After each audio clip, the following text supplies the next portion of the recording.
Welcome back into the Sports Source. I was looking away, sorry. This segment of our show brought to you by Stern Agee. If you're needing financial help planning your financial future, call the financial guys at Stern and gals at Stern Agee, Knoxville. Since 1901, Stern Agee has been helping Americans plan and protect their financial futures. Stern Agee here in Knoxville can help you. Give them a call this week. You will be very happy that you did. Bob Hodge, Shazon Bradley, Jimmy Himes, Chuck Cavaleris. I need very quick answers, like very, very quick answers. Bob, at one time or another, 3 different defensive linemen went down for Tennessee. Jordan Williams didn't come back. He did come back. Owen Williams and Tavares Salisbury did not come back. Knowing how thin this team is, it's still a third of the season to go. Can this defense hold up? It is going to be problematic with those many defensive linemen hurt, depending on their status. Yes, that is going to make a problem for Tennessee. How big of a problem, who knows? But, yeah, you lose players. You're a young team, you're a thin team, it's going to be a problem. Shazon, you mentioned earlier that Tennessee's going to be going up against Steve Spurrier this week, a coach that Butch Jones outcoached last year.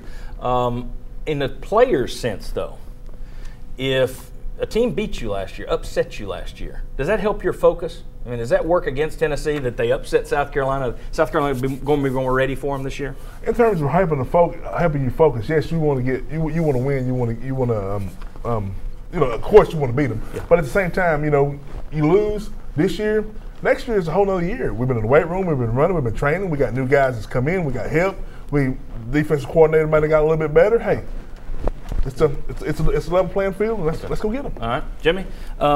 Question: if Justin Worley improves this week, I don't think it's going to happen, but if he improves this week, and you've got Dobbs and Worley, what do you do for South Carolina?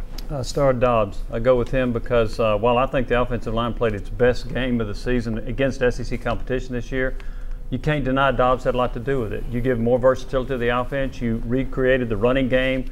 We mentioned earlier you had over 180 yards against Alabama. Dobbs gives you that threat. I would go with Dobbs. And I would too, but I'm guessing if it comes down to it, most coaches would at the very least rotate the 2. I don't think they'll shove Worley to the back of the bus. Chuck Cavaleris, last question for you. Butch Jones appears to be a rather conservative coach. All right, I think would everybody agree with? He makes some conservative decisions. That's how he beat Spurrier last year. Was playing field position football. Steve Spurrier last night went for it on 4th down 6 times at Auburn. Your opinion? Better to be conservative or a gambler? Boy, and I asked this to the right guy.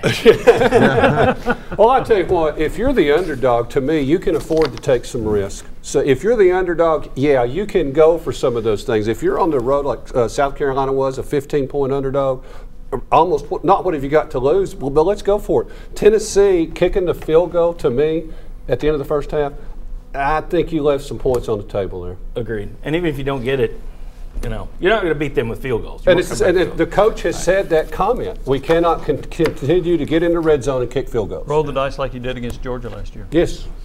All right. When we come back, Chuck's got the Cavaleris line for the South Carolina game. It's going to be interesting. He tries to set this thing to see, get even money from those on the panel. We'll see if he hits it this week. Come on back.